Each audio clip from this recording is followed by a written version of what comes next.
Hello friends, எல்லாரும் எப்படி இருக்கீங்க? இன்னைக்கு நம்ம வீடியோவில் ஒரு டேஸ்டியான அல்வா ரெசிபி தான் நம்ம பார்க்க போகிறோம்.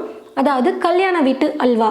நம்ம கல்யாண வீட்டுக்கு போனாலே இலையில எந்த விதமான ஸ்வீட் நமக்கு பரிமாறுவாங்க அப்படின்னு சொல்லிட்டு ரொம்பவே நம்ம ஆவலாக காத்துட்ருப்போம் பாருங்கள்.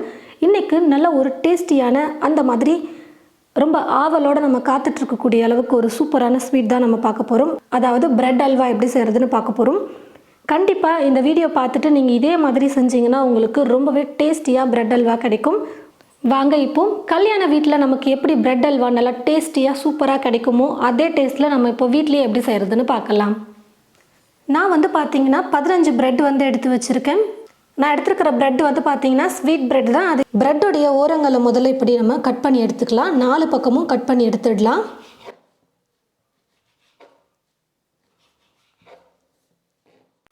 பிரெட்டோட ஓரங்களை கட் பண்ணி எடுத்து வச்சுக்கிட்டேன். நான் எடுத்துருக்கிற பிரெட் பார்த்தீங்கன்னா ஒரு பேக்கெட் பிரெட் அளவுக்காக நான் உங்களுக்கு சொல்கிறேன். அதில் பார்த்தீங்கன்னா 15 பீஸ் இருந்தது. இந்த 15 துண்டுகளையுமே நம்ம இந்த மாதிரி ஓரங்களை கட் பண்ணி எடுத்து வச்சாச்சு. ஸ்டவ்வை பற்ற வச்சுக்கிட்டு ஸ்டவ் மேலே ஒரு பாத்திரம் வச்சுக்கோங்க. அதாவது அடி பிடிக்காத மாதிரி ஒரு பாத்திரம் வச்சுக்கோங்க. நான் இப்போது கடாய் தான் எடுத்திருக்கேன், நான்ஸ்டிக் கடாய். கடாய் நல்லா சூடு இருந்ததுக்கப்புறமா நெய் கொஞ்சமாக சேர்த்துக்கிறேன்.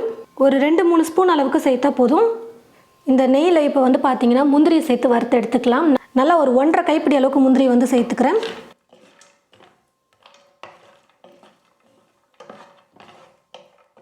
முந்திரியை ஓரளவுக்கு வறுத்துக்கிட்டால் போதும், ரொம்ப கலர் மாற வரைக்கும் வறுக்க வேணாம். இப்போது முந்திரி ஓரளவுக்கு நல்லா வறுப்பட்டு வந்துருச்சு. நான் எடுத்துக்கிறேன். நெய்யை விட்டுட்டு வெறும் முந்திரியை மட்டும் நம்ம எடுத்துக்கலாம். இப்போ பார்த்தீங்கன்னா இதே கடாயில் நான் ப்ரெட்டை ரோஸ்ட் பண்ணி எடுத்துக்கிறேன். கொஞ்சம் கடாய் நல்லா அகலமாக ஃப்ளாட்டாக இருக்கிறதுனால நான் இந்த மாதிரி முழுசாகவே ப்ரெட்டை வச்சு நான் ரோஸ்ட் பண்ணி எடுத்துக்கிறேன். நீங்கள் தனியாக தோசை கல்லில் கூட நீங்கள் ரோஸ்ட் பண்ணி எடுத்துக்கலாம். அப்புறம் இன்னும் ஒரு சிலர் பார்த்தீங்கன்னா கடாயில் எண்ணெய் ஊற்றி வச்சுட்டு எண்ணெய் நல்லா காஞ்சதுக்கப்புறமா ப்ரெட்டை கொஞ்சம் சின்ன சின்னதாக கட் பண்ணி எண்ணெயில் போட்டு நல்லா கலர் மாற வரைக்கும் ஃப்ரை பண்ணி எடுப்பாங்க. நம்ம எண்ணெயில் ஃப்ரை பண்ணாமல் இந்த மாதிரி ரோஸ்ட் பண்ணும்போது இன்னும் கொஞ்சம் நல்லா ஹெல்த்தியாகவே இருக்கும். அதுக்காக நான் இப்படி ரோஸ்ட் பண்ணி எடுத்துக்கிறேன், எண்ணெயில் போட்டு ஃப்ரை பண்ணாமல். தீ விடாமல் கொஞ்சம் நல்லா ரோஸ்ட் ஆகிட்டு வர வரைக்கும் ரோஸ்ட் பண்ணி எடுத்துக்கலாம். கொஞ்சம் ஸ்டவ்வை குறைச்சி வச்சுக்கிட்டு கொஞ்சம் இந்த அளவுக்கு நல்லா ரோஸ்ட் பண்ணி எடுத்துக்கலாம். லைட்டாக நெய் அப்படி இல்லைன்னா வெண்ணெயை நீங்கள் தடவிட்டு ப்ரெட்டை ரோஸ்ட் பண்ணி எடுத்துக்கோங்க. பாருங்கள் ஃப்ரெண்ட்ஸ், ப்ரெட்டை நான் ரோஸ்ட் பண்ணி எடுத்துக்கிட்டேன். இப்போது இந்த கடாயிலேயே நம்ம பால் சேர்த்து காய வச்சுக்கலாம். கடாய் ரொம்ப சூடாக இருக்கிறதுனால ஃபஸ்ட்டு தண்ணி சேர்த்துட்டு அதுக்கப்புறம் பால் சேர்த்துக்கலாம். ஒரு 150 ml அளவுக்கு தண்ணி சேர்த்துக்கிறேன்.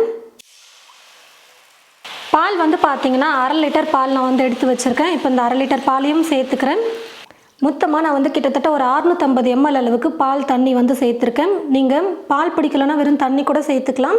அப்படி இல்லைனா தண்ணிக்கு பதிலாக வெறும் பாலை மட்டுமே நீங்கள் அதிகமாக எடுத்து கூட சேர்த்துக்கலாம். பால் சேர்த்து செய்யும் போது தான் டேஸ்ட் நல்லாயிருக்கும்.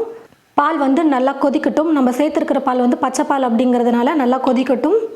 பால் காயறதுக்குள்ளே நம்ம ரோஸ்ட் பண்ணி எடுத்து வச்சுருக்கிற இந்த பிரெட் துண்டுகளை கொஞ்சம் கைகளால் சின்ன சின்னதாக நம்ம பிச்சு போட்டுக்கலாம். பால் பார்த்திங்கன்னா நல்லா காஞ்சி வந்துருச்சு. பால் ஓரளவுக்கு நல்லா காஞ்சதுக்கப்புறமா சர்க்கரை சேர்த்துக்கலாம். நான் 250 கிராம் சர்க்கரை எடுத்திருக்கேன். 1 கப் சர்க்கரை அப்படியே எடுத்திருக்கேன். அல்வாலாம் பார்த்திங்கன்னா நெய்யும் இனிப்பும் அதிகமாக இருந்தால் தான் அப்படியே திகட்ட சாப்பிட அவ்வளோ சூப்பராக இருக்கும். சர்க்கரையை சேர்த்துட்டு ஒரு 2 நிமிஷம் குக் பண்ணால் போதும். சர்க்கரை கரைஞ்சால் மட்டும் போதும். இப்போ பார்த்தீங்கன்னா 2 நிமிஷத்துக்கு நல்லா நான் குக் பண்ணிக்கிட்டேன். சர்க்கரை நல்லா கரைஞ்சி வந்துருச்சு. இப்போ இது கூட 1/4 டீஸ்பூன் அளவுக்கு ஏலக்காய் தூள் சேர்த்துக்கிறேன். உங்களுக்கு ஏலக்காயோட ஃப்ளேவர் ரொம்ப பிடிக்கும்னு நினச்சிங்கன்னா 1/2 டீஸ்பூன் சேர்த்துக்கோங்க. நான் கொஞ்சம் லைட்டாக தான் சேர்க்குறேன். ப்ரெட்டை சின்ன சின்னதாக நான் இந்த மாதிரி கைகளாலேயே பிச்சு போட்டு எடுத்து வச்சுருக்கேன். இப்போ இந்த ப்ரெட்டை சேர்த்துக்கிறேன்.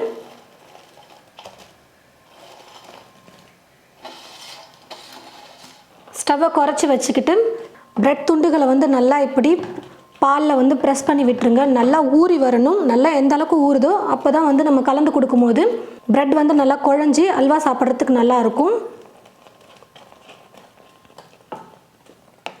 ப்ரெட் நல்லா பாலில் ஊறி நல்லா இப்போ பாருங்கள் கலந்து கொடுக்கும்போதே நல்லா அப்படியே குழஞ்சி வருது.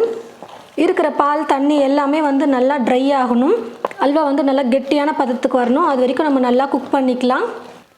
அப்பப்போ நெய் மட்டும் ஒவ்வொரு ஸ்பூனாக சேர்த்து நம்ம கலந்து கொடுத்துக்கலாம்.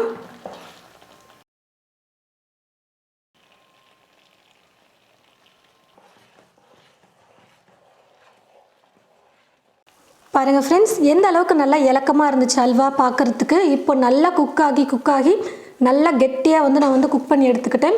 குறைஞ்சது இந்த அளவுக்காவது நல்லா கெட்டியாக இருந்தால் தான் சாப்பிட நல்லாயிருக்கும். அல்வா வந்து ஸ்பூனில் அள்ளி சாப்பிட்றதுக்கு கரெக்டாக இருக்கும். இது வரைக்கும் நான் வந்து பார்த்திங்கன்னா ஒரு 6-7 ஸ்பூன் அளவுக்கு நெய் வந்து சேர்த்துருக்கேன். இப்போ ஒரு 3 ஸ்பூன் அளவுக்கு நெய் சேர்த்துட்டு நம்ம கலந்து கொடுத்துக்கலாம். மொத்தமாகவே இந்த பிரெட் அல்வா செய்கிறதுக்கு எனக்கு ஒரு 10லேருந்து 12 ஸ்பூன் அளவுக்கு நெய் தேவைப்பட்டுச்சு. இப்போ கடைசியாக இது கூட வறுத்து வச்சுருக்கிற இந்த முந்திரியும் சேர்த்து கலந்து கொடுத்துக்கலாம். சேர்த்துருக்கிற நெய் கொஞ்சம் அப்சர்வ் ஆனதுக்கப்புறமா நம்ம ஸ்டவ் ஆஃப் பண்ணிக்கிட்டால் போதும். அல்வா ரெடி ஆகிடும். நல்லா ஒட்டாமல் எவ்வளோ சூப்பராக திரண்டு வருது பாருங்கள். இதுதான் கரெக்டான கன்சிஸ்டன்சி. எல்லாத்தையும் சேர்த்து நல்லா கலந்து கொடுத்தாச்சு. இப்போ நான் ஸ்டவ் ஆஃப் பண்ணிக்கிறேன். அல்வா வந்து சூப்பராக ரெடி ஆயிடுச்சு. கண்டிப்பாக இந்த அல்வா வந்து உங்களுக்கு எல்லாருக்குமே பிடிக்கக்கூடிய வகையில் இருக்கும். நான் சொன்ன அதே அளவுகளை கொண்டு நீங்கள் குக் பண்ணிங்கன்னா கண்டிப்பாக உங்களுக்கு அவ்வளோ டேஸ்ட்டாக சூப்பராக உங்களுக்கு பிரெட் அல்வா கிடைக்கும். சாப்பிட்டு பார்த்துட்டு வீட்டில் இருக்கிறவங்களாம் திரும்ப செய்ய சொல்லி அடிக்கடிக்கு உங்களை தொந்தரவு பண்ணிகிட்டே இருப்பாங்க.